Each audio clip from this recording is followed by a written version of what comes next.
प्रस्तुत है प्रोग्राम किसान की बात।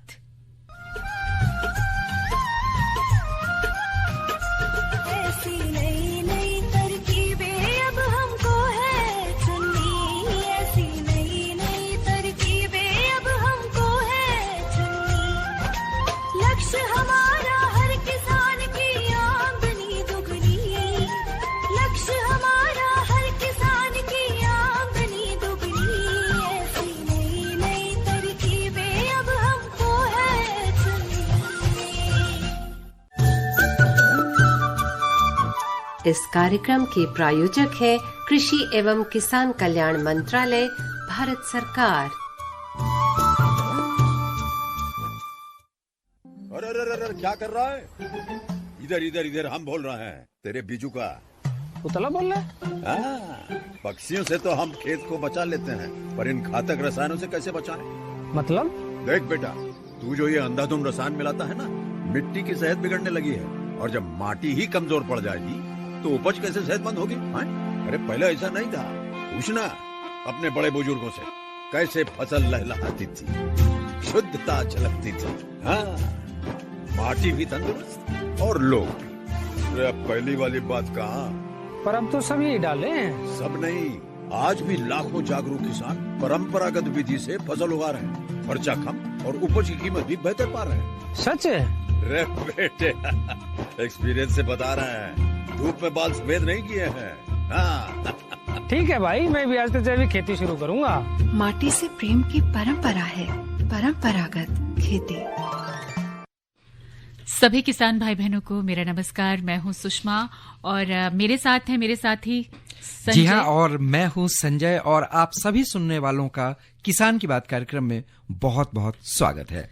जी संजय, स्वागत करते हैं सभी किसान भाई बहनों का। और देखिए, मॉनसून की बात की जाए तो मॉनसून तो शुरू हो ही चुका है, और आज दिल्ली में जो घमासान बारिश हुई है उसको देखकर लग रहा है कि और भी आसपास के एरियाज में बहुत अच्छी बारिश हुई होगी।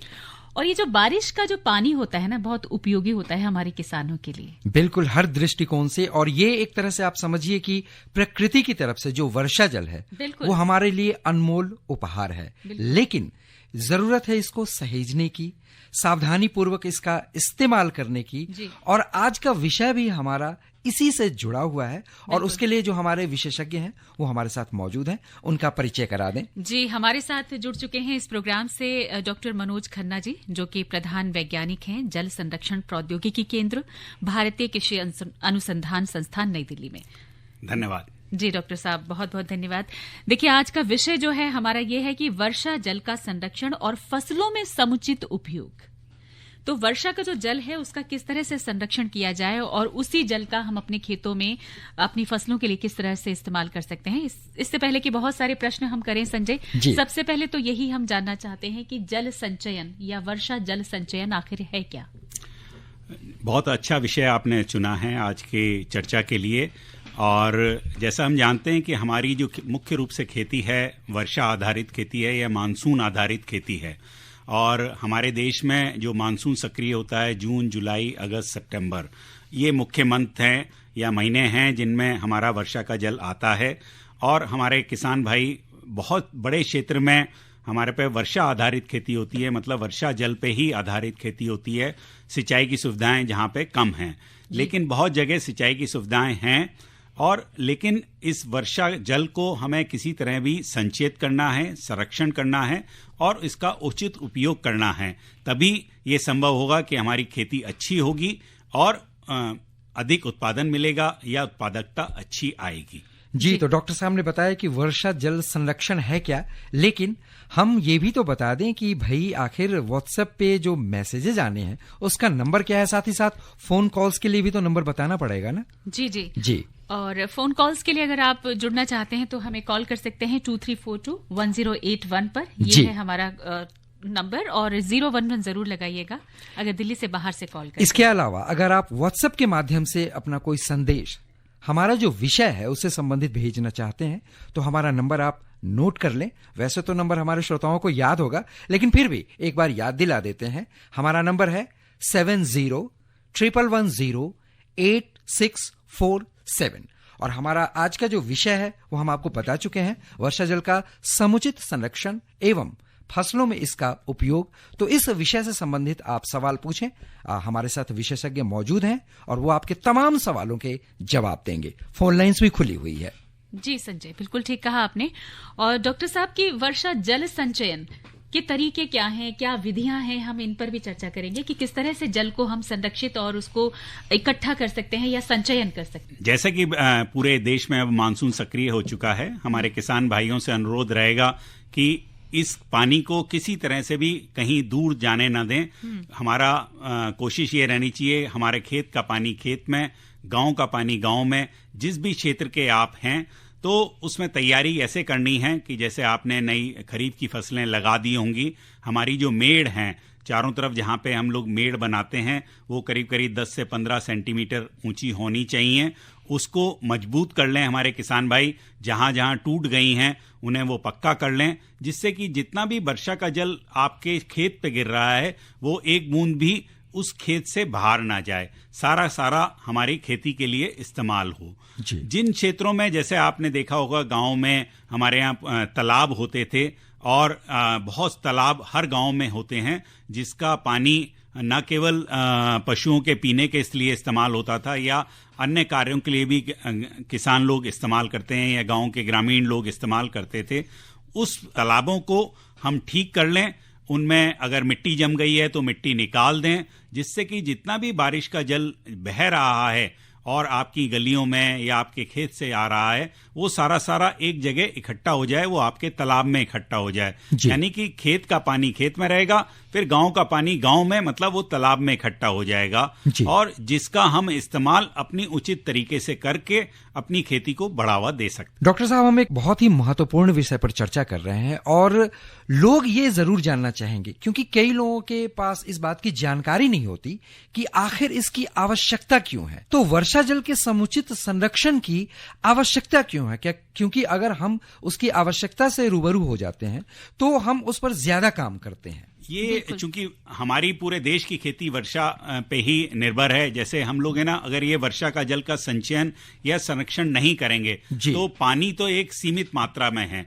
इस पानी को अगर एक बार ये बह के ये नदी नालों में बह के या नदियों में चला गया, नदियों से समुद्र में चला गया, फिर इसका इस्तेमाल करना वो नहीं रहेगा, संभव नहीं है। इसलिए हमारी ये कोशिश रहती है कि हम छोटे छोटे स्तर पे, हमारे गांव स्तर पे या ग्रामीण स्तर पे या तालाब में या बड़े बड़े डैम बने हुए हैं, रिजर्वायर बने हुए हैं, वो पानी को हम, वर्षा के पानी को हम इकट्ठा करते हैं। जैसा आपने पूछा कि इसकी क्या जरूरत है, तो ये हम जान लें कि हमारा क्षेत्र जो है वो मानसून पे आधारित है। मानसून का मतलब यह है कि भारत के मुख्य क्षेत्रों में सिर्फ जून, जुलाई, अगस्त, सितंबर में ही बारिश होती है।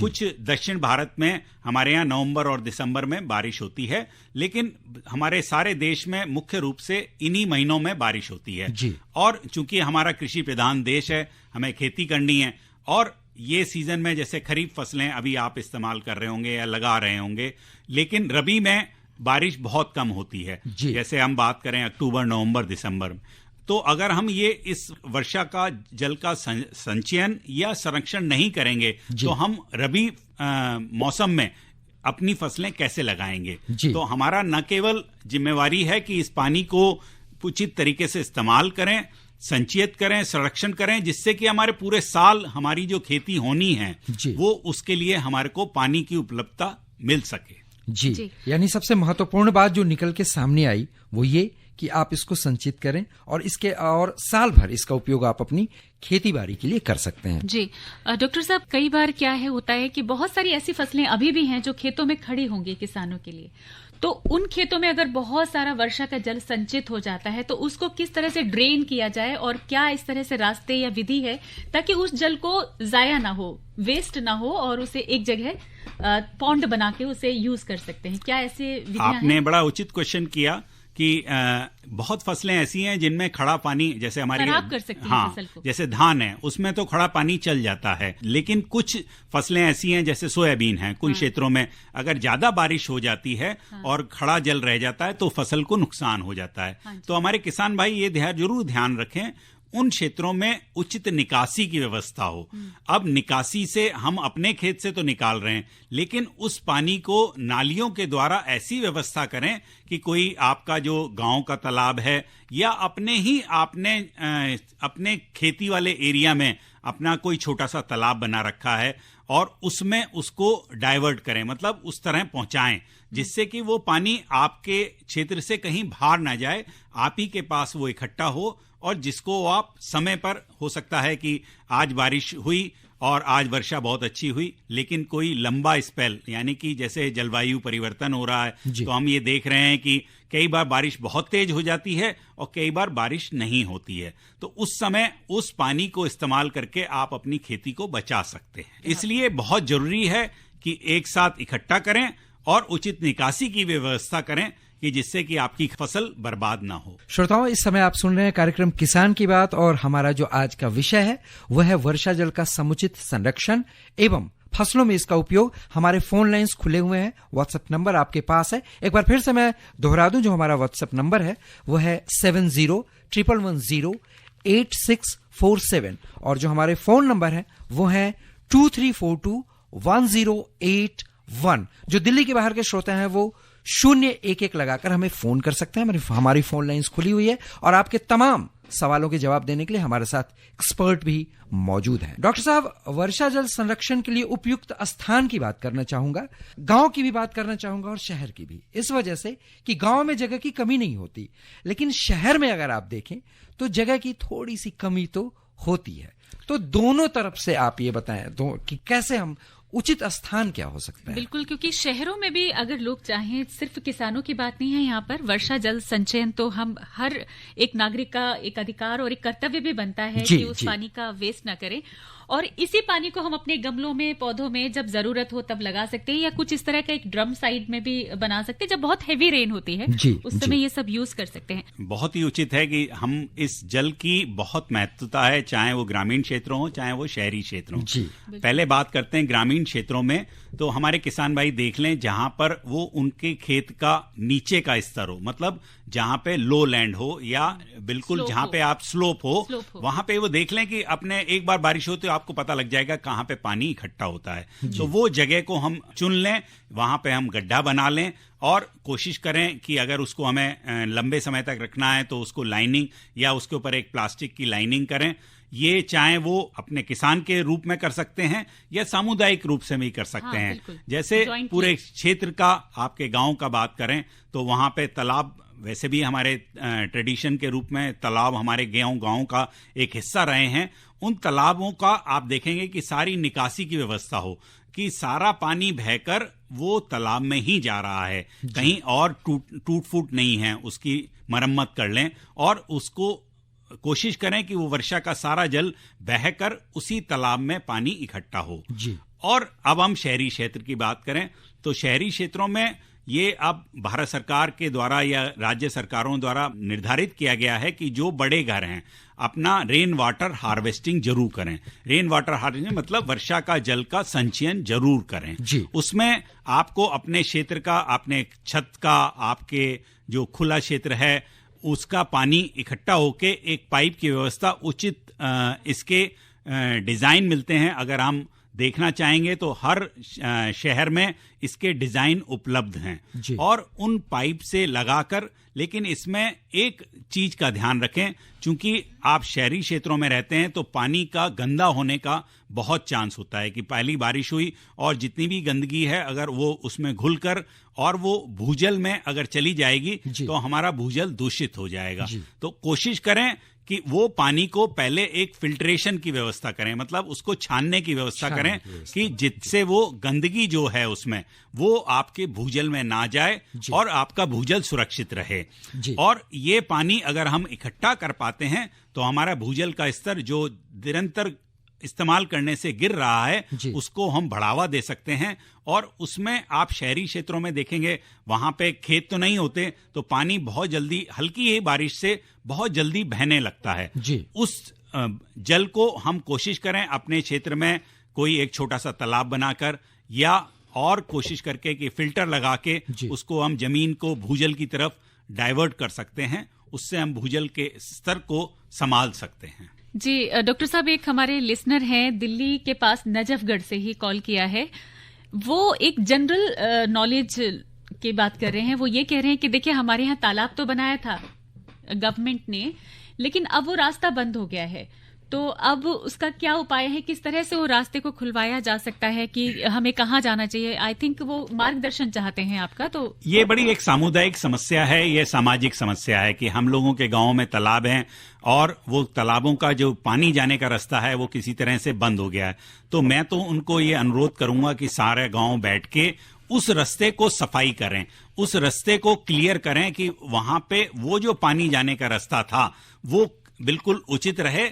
और आपका जो तालाब है उसको आप, अगर मिट्टी जम गई है, हर साल आप देखेंगे थोड़ा थोड़ा मिट्टी जम जाती है, उसको साफ करके और उसको तैयार कर लें। अभी भी समय बाकी है, अभी हमारे पास 3 महीने, जुलाई आधा ही हुआ है या 20 तारीख हुई है, अभी भी हमारे पास 2-2.5 महीने हैं जिसमें वर्षा जल आने की उम्मीद है। तो अभी से ही कर लें और सारे मिलके उस रास्ते को साफ कर दें, जिससे उस रास्ते से पानी उस तालाब में जाए, जिससे कि पूरा आपका मौसम बदल जाएगा आपके गांव का, अगर वो तालाब में पानी भरा होगा। आपको जरूरत है पानी की, साथ साथ आपके पशुओं को भी जरूरत है, तो उनके लिए भी एक अच्छी वातावरण बनेगा आपके क्षेत्र में। बिल्कुल ठीक कहा आपने डॉक्टर साहब।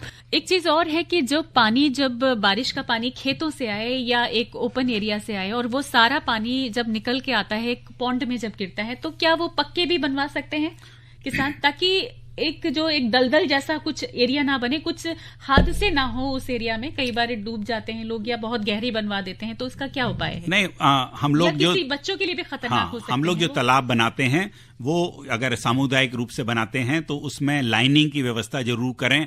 लाइनिंग, आजकल प्लास्टिक लाइनिंग भी आती है या ईंटों से भी लाइनिंग की जा सकती है, जिससे कि वो पानी, 2 तरीके हैं इस पानी को इकट्ठा करने के या इसके इस्तेमाल को। एक तो है कि ये पानी रिस्क के हमारे भूजल के स्तर को बढ़ाए, दूसरा है इस पानी को हम कोशिश करें कि खरीफ सीजन के अलावा आगे समय के लिए भी हम स्टोर कर सकें, जिससे कि हम हमारी रबी वाली फसलों में जब बारिश नहीं होती है उस पानी को हम इस्तेमाल कर सकें, चाहे वो सिंचाई के लिए या हमारे पशुओं के लिए, ये सब करने के लिए। तो इस तरह का इंतजाम आपको करना पड़ेगा अगर पानी को आपने संचयन या संरक्षण करना है।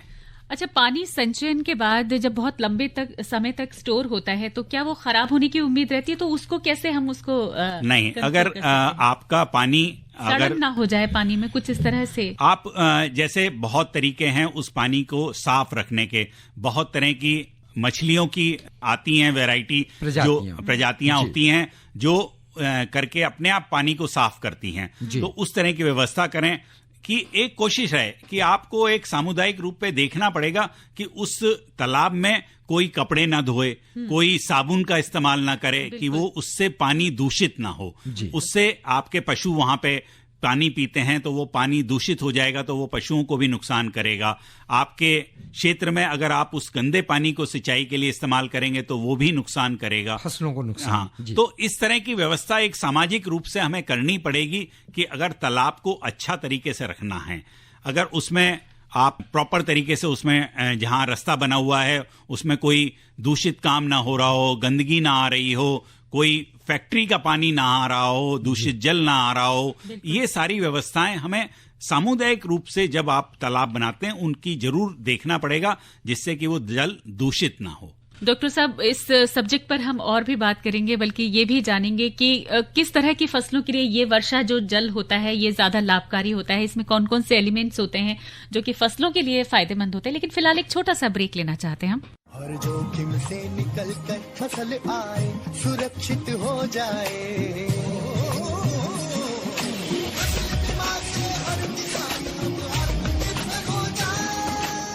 संकट के समय प्रधानमंत्री फसल बीमा योजना किसानों के लिए वरदान है।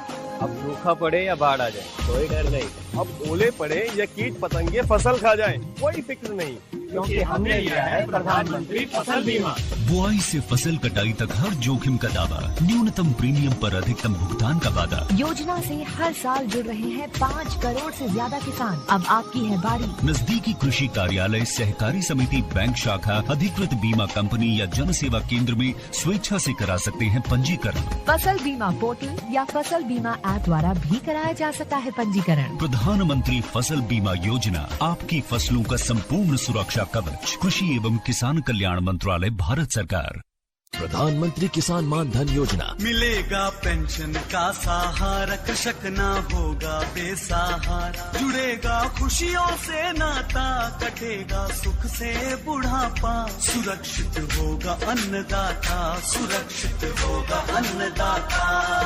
प्रधानमंत्री किसान मान धन योजना से लघु सीमांत किसानों का भविष्य होगा सुरक्षित। और 60 वर्ष की आयु से 3,000 रूपए मासिक पेंशन होगी सुनिश्चित। 55 रूपए से 200 रूपए की मासिक किश्त देकर प्रवेश कर सकते हैं। 18 से 40 वर्ष तक के किसान इस अंशदायक योजना में सरकार देगी बराबर का योगदान। सभी किसान भाई बहन इस योजना के लाभ के लिए जन सेवा केंद्र में जाएं और अपना निःशुल्क नामांकन कराएं। प्रधानमंत्री किसान मान धन योजना, अन्नदाता के परिश्रम को संबल, पेंशन से सुरक्षित उनका कर। कृषि एवं किसान कल्याण मंत्रालय, भारत सरकार द्वारा जनहित में जारी।